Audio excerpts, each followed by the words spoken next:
और सुंदर बेर अनोखो बन करके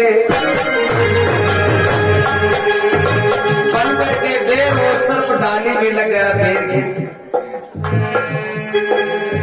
सुंदर बेर अनोखो बन के लग गयो जाकर डाली में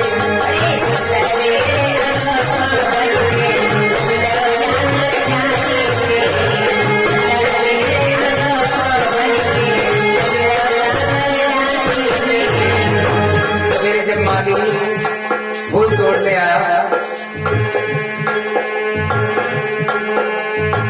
और जैसे माली की नजर उस डाली पर पड़ी देख सुधड़ तबीयत है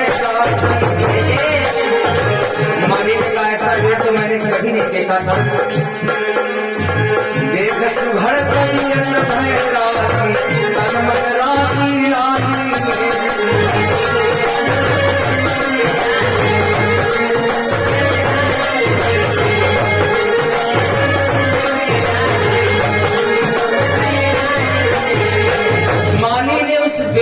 तोड़ लिया विचार किया बड़ा प्यारा बेर है अरे ऐसा बेर जो अपने राजा को हम देंगे तो राजा बहुत खुश हो जाएगा प्यारी वस्तु अपने किसी प्यारे है को दी जाती है माली ने उस बेर को हुई के प्रसन्न भेज दियो महल माली ने उस बेर को महलों में पहुंचाया जैसे वो बेर महलों में पहुंचा नवलदे ने जैसे ही बेर को देखा पहचान गई कि बेर नहीं है अरे देखा थी परख नवलदे लीनो देखा थी परख नवलदे लीनो महल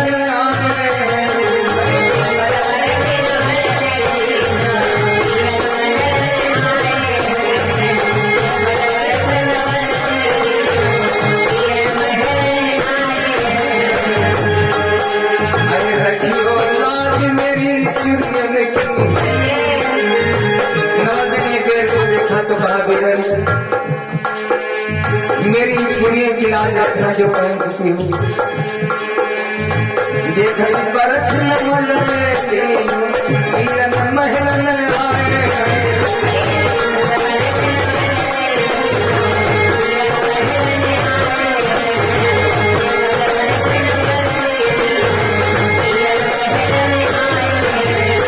रखियो लाज मेरी चुड़ियन की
मेरे चूड़ियों की लाज रखना वीरन ये भेष धर करके तुम कहाँ गए हो साफ हो गई नवलदे ने सेज को बुझाया नवलदे और परीक्षित दोनों कहा स्वामी आज के दिन चारपाई के नीचे पैर को मत उतारना क्योंकि भैया महलों में आया हुआ है होए गए रहन सेज बिछवाई परीक्षित और नवलदे दोनों दारी तले गल बहिया सोई गए दारी तले गल बहिया सोई गए प्यारी प्यारे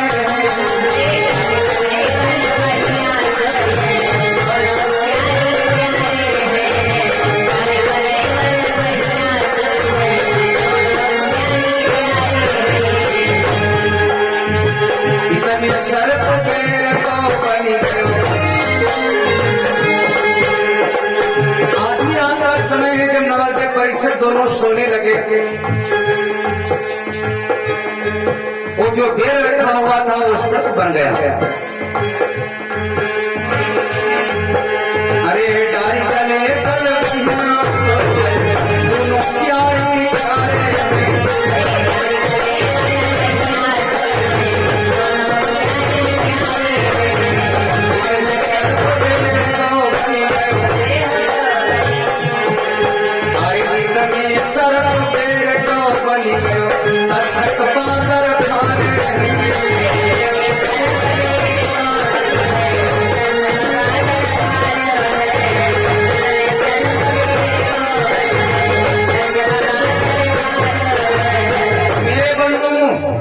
वो पेड़ से जब सर्प बन गया, कोई उपाय नहीं देखा चढ़ने की।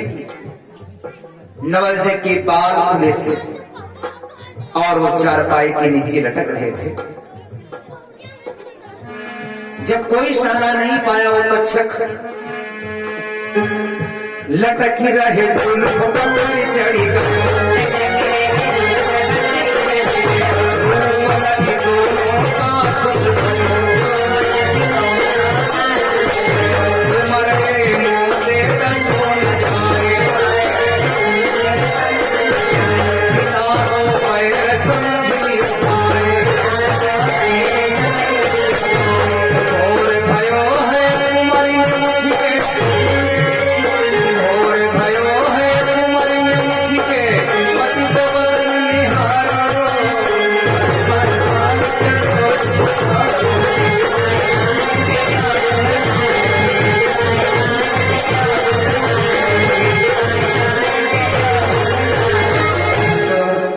नवलदेव के बाल खुले हुए थे, चारपाई के नीचे लटक रहे थे।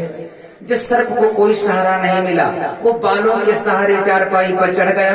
देखा परीक्षित और नवलदेव की बड़ी सुंदर जोड़ी है। विचार करे डसने योग्य तो नहीं है, लेकिन पिता के दुश्मन हैं। परीक्षित को डस गया। काटते ही काटते परीक्षित के मुंह से हाय का शब्द नहीं आया। चौंका देव परीक्षित सो गए जीवन भर के लिए।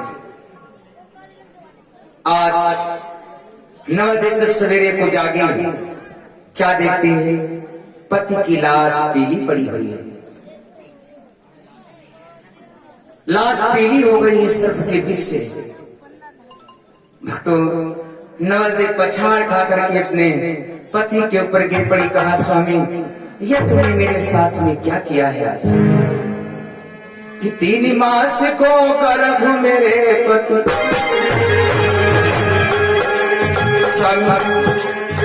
देखो भगवान की क्या लीला है।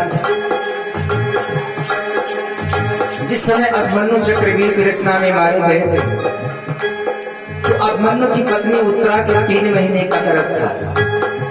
आज उत्तरा के पुत्र परीक्षित को सर्प ने डस लिया है और नवलदेव के 3 ही महीने का गर्भ है।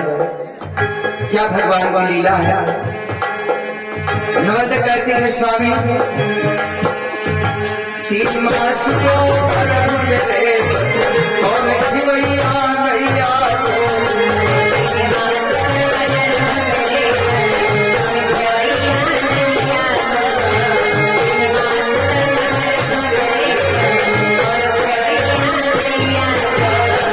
गंगा धरियो बाबू धरियो, गंगा धरियो बाबू धरियो, मेरे भैया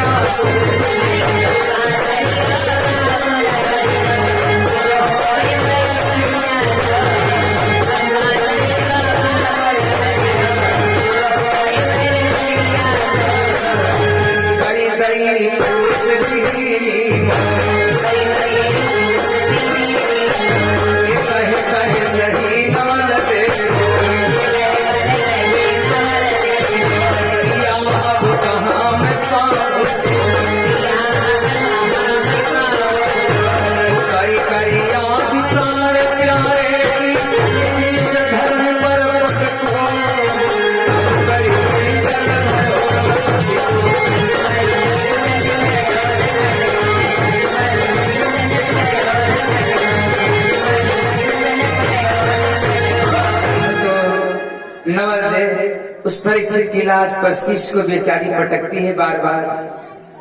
नारी के लिए पति सर्वस्व होता है। स्वामी ने लिखा है कि नारी के लिए पति क्या है। बड़ी सुंदर लाइन आई है कि पति तन मन धन पति श्रृंगार,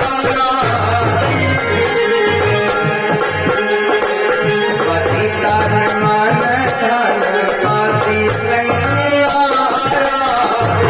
पति पत्नी जीवन आधार।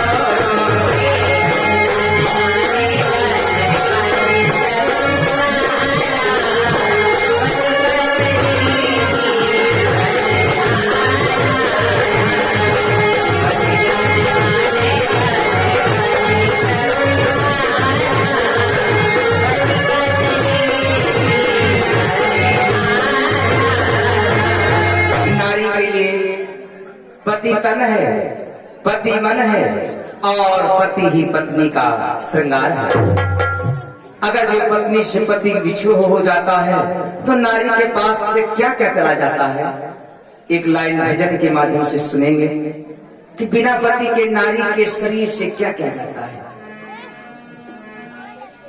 कि प्यार चला जाए ये सुख संसार चला जाए,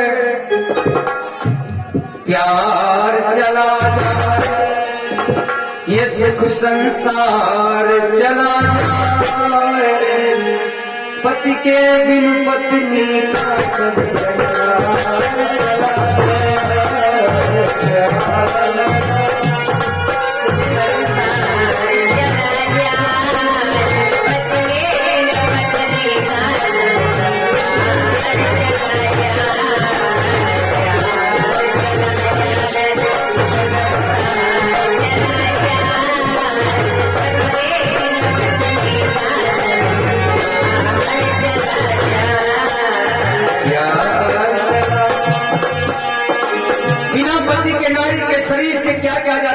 सुनी हो जाती है नारी। नारी की सुंदरता तो पति ही होता है। प्यार चला हर एक बात मन की नारी अपने पति से कह सकती, अन्य किसी से नहीं। प्यार चला जाए संसार चला जाए, पति के बिन पत्नी का श्रृंगार।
नवल छाती पीट पीट करके परीक्षित की लाश पर रो रही है।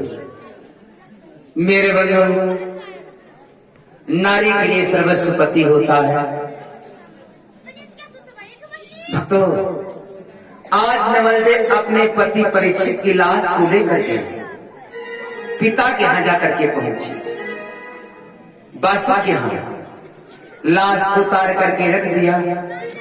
दो कर जोड़ पिता से बोली, दोनों हाथों को जोड़ा और पिताजी से कहने लगी, पिताजी मैंने बाबुल का बिगाड़ो। पिताजी हमारा क्या दोष है, तुमने ही हमें जुए में हार गए। मैंने शादी कर लिया तो हमारा उसमें क्या दोष है। मैंने बाबुल का बिगाड़ो जो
कहा, पिताजी मैंने तुम्हारा क्या बिगाड़ा था जो तुमने मुझे भरी जवानी में विधवा बनाया। पिताजी हमारे पति को ठीक कर दिया।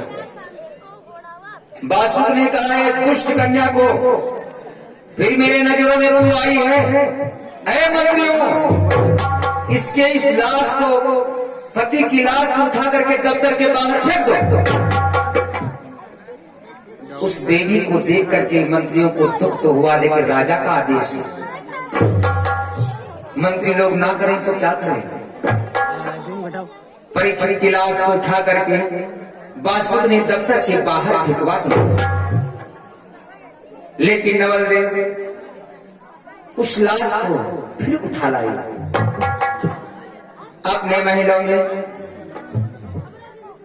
अब ना तो पिता सहायक है, कोई सहारा देने वाला नहीं है, तो गुरुदेव की याद आई। क्योंकि गुरु की शरण में जाने वाले व्यक्ति की कभी पराजय नहीं होती है। जब कोई साथ नहीं देता है तो गुरु की शरण में जाना चाहिए।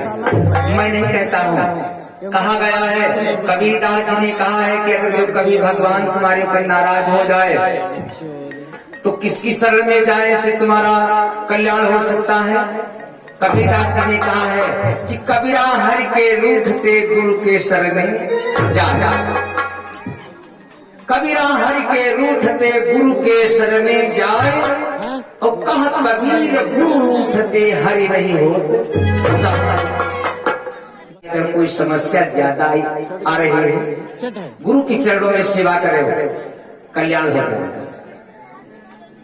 नवल ने जब देखा कि मेरे पिता भी मेरे साथी नहीं, तो गुरुदेव की याद आई। भेजी खबर गुरु पैरानी, वैद्य धन्वंतर के पास खबर भेजी। आजकल भैया लोग गुरु नहीं करते हैं, माला नहीं पहनते हैं, कंठी नहीं बांधते हैं। उनके सामने समस्या है, अगर कंठी बांध ले तो घर दिन हल्ला करेंगे। क्या बहस में घंट हिल गाय घूमी हो? अरे कंठी बुढ़ापा पहनी जाते हैं। जैसे पति और पत्नी दुई जने, उनके पति की इच्छा थी कि हम कोई गुरु कर ले, पत्नी की इच्छा थी कि गुरु ना करें, तो जो ने गुरु महाराज जी का बुला के लावे और तन को चले जाए उत्तर नहीं, तो उनकी घर दिन हड़काए कि हाँ गुरु महाराज जी का भगाए भी। या गुरु चले गए, दुई गुरु चले गए। या भैया जी का मालूम हुआ कि गुरु जी आए हैं कंठी पहनावत, तो सवेरे क्या समय रहा है, गुरु जी का बुलाया है, अपने द्वारे बैठा के कहीं महाराज हमों के यहाँ भक्त बना दो। हम बहुत दिन से गुरु ढूंढे थे। तो गुरु महाराज जी बैठ गए, भैया अपन हरा गुरु का चारा पानी दिए लाग। अब उनकी घर दिन अंदर जाए बाहर आवे, अंदर जाए बाहर आवे, गुरु जी से कुछ नहीं बोली। तो गुरु जी कहने लाओ हमें बलकार दी भाई पर आए, दरवाजे पर आया। तो कहीं बिटिया सब ठीक है? तो कहीं हाँ बाबा हमारे से बढ़िया, तुम काय खातिर आए हैं? कहने बिटिया हमारे कहा है तुम्हारे भैया हमका बुला रहे हैं, कंठी पहरिया है, गुरु दीक्षा ले भैया है। तो कहीं ठीक महाराज जी कंठी पहनाओ, जब बुलाए लाए हैं तो तुमरे तन के तमाम गुरु आज चले गए हैं, लौट मुंह नहीं देखे, तो तुम मुंह भरी पही हो कंठी पहनाओ। तो गुरु जी सोचे का कोई गड़बड़ा आदमी मिली गवा है का? तो कहीं काहे महाराज तुमका कंठी पहराव नहीं लाए, हर साल कार्तिक में यहाँ बैलवा जोड़े के मर गवा रहा है, न पैसे की व्यवस्था पाए है, न बैल नहीं मिला है। तो जब कार्तिक महीना हो एक बैल हो तो तुरंत के गुरु जी का अगला मचिया लेते। अब कार्तिक बोझ जात थारे के दवा है, छोड़ देते पर चले जाते गुरु जी। तो गुरु जी ध्यान दीन कहीं सोचने की बात सांच जहां तक आए काहे श्री हमारे पास नहीं बैठे, बैलवा का चारा लगाओ ना लगावे। तो कहीं महाराज तुमका चाय नाश्ता पानी अबे करवाए, हम खुद जावे और बैलवा खात लगी दे। तो गुरु जी कहीं मुनिया हमका भगाओ यहाँ से, हमारे बस की बात ना है। गुरु जी 1 2 3 तब तक के भैया जी आए गए। कहीं कहा महाराज जी कहाँ गए? कहीं महाराज जी चले गए, काम के पाछे पाछे घूमे थे, कहीं चले गए, कुछ कहे बोले हो गए, हमका कौन रहा है गुरु? अरे गुरु जी हमसे यूं कहता है कि बिटिया या माची हमका दे दो।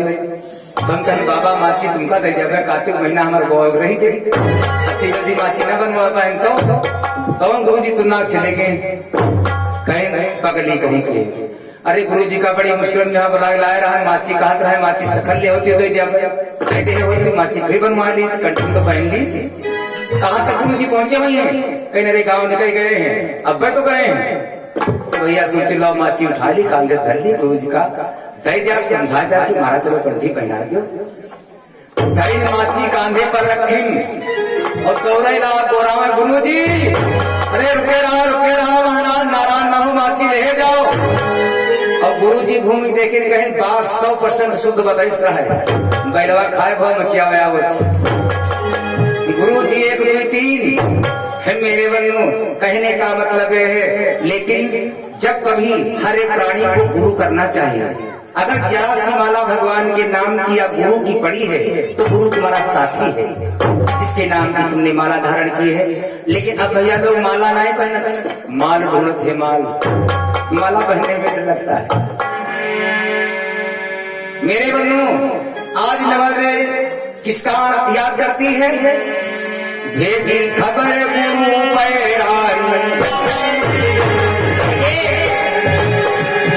धर्मंतर के पास खबर भिजवाई। धर्मंतर को जब पता चला हमारे शिष्य परीक्षक को सर्प ने रच लिया है, तो सुन के ध्यान उठो तजियासन, हरे सुन के ध्यान उठे तजियासन, नपत सर्प ले आयो है।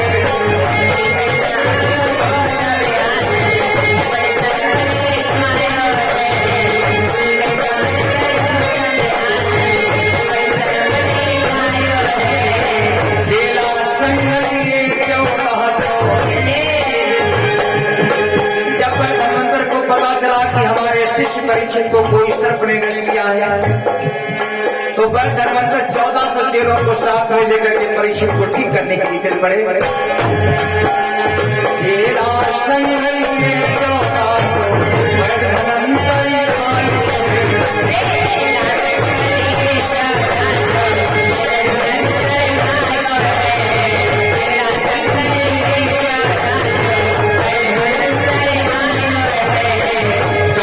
चेलों को लेकर के वैद्य मंत्र चल पड़े। तक्षक ने देखा गुरुदेव को, फौरन अपने भेष को बदला, ब्राह्मण का भेष बना लिया। आयो शीश नवाए,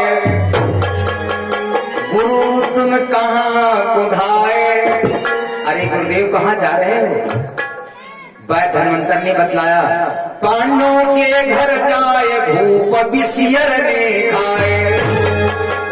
अरे पांडवों के यहाँ परीक्षित को किसी सर्प ने डस लिया है, तो मैं उनको ठीक करने जा रहा हूं। वैद्य धन्वंतर ने कहा। तो वो तक्षक कहता है, जो ब्राह्मण बना खड़ा हुआ है, कहता है महाराज क्या तुम परीक्षित को ठीक कर दोगे? वैद्य धन्वंतर ने कहा, उनको तो मैं देखते ही देखते जीवित कर दूंगा। तक्षक ने कहा, महाराज कोई प्रमाण है तुम्हारे पास में? कहा प्रमाण? क्या प्रमाण लेना चाहते हो? तक्षक ने कहा, महाराज देखो जो सामने नीम का वृक्ष दिखाई दे रहा है सूख गया है, और सूखा क्यों है? मुझे पता है कि इस पेड़ को सर्प ने डसा है, इसलिए सूख गया है। तो क्या इसमें तुम हरा भरा कर सकते हो गुरुदेव? वैद्य धन्वंतर ने कहा, अगर जो सर्प का काटा है तो हरा भरा हो जाएगा। वैद्य धन्वंतर नीम के वृक्ष के पास में गए, अपनी झोली से जड़ी बूटी निकाली, और जैसे वृक्ष की जड़ में लगा वृक्ष हरा भरा हो गया। तक्षक ने कहा है, गुरुदेव तो जीवित कर देंगे परीक्षित को। और कहा जवाब पिता को दूंगो, जो मेरो काटो बच गयो। अगर मेरा काटा हुआ बच गया तो मैं अपने पिता को क्या जवाब दूंगा? भक्तों, वो तक्षक क्या करता है? बदलो भेष बन गयो सोटा, अपने भेष को बदल लिया, बन करके बढ़िया सोटा। जिस रास्ते से गुरुदेव जा रहे हैं उसी रास्ते पर कुछ दूर जाकर के रास्ते में ही गिर गया। कैसा है सोटा? छोटी पोई गांठ गठीली,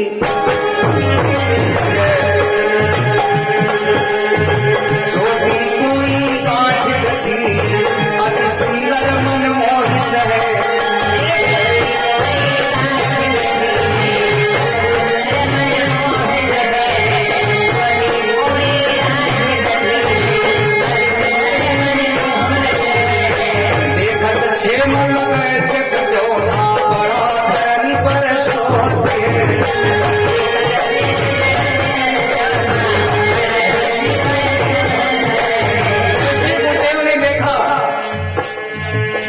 गुरु के छत में गयो समाए, उसी से तुरंत उठाए, बगल में तार दबाए, बढ़ाए मुँह गयो पीठ में खाए, काटत झेम मोर छाई,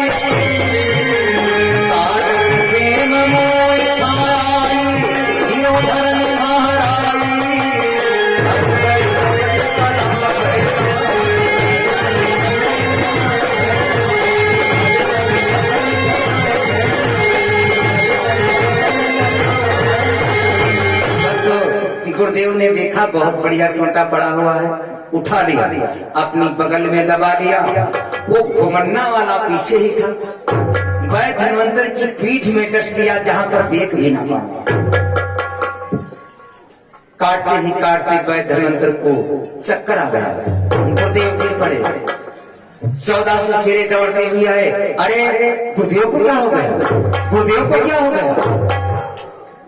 वैद्य धन्वंतर ने कहा, शिष्यों मेरे साथ में बहुत बड़ा धोखा हुआ है, अब तुम हमको बचा नहीं सकते हो। मुझे सर्प ने डसा है, बचा नहीं सकते हो। एक उपाय है, वो उपाय मेरे साथ में करो, मैं जरूर बच जाऊंगा इस विष से।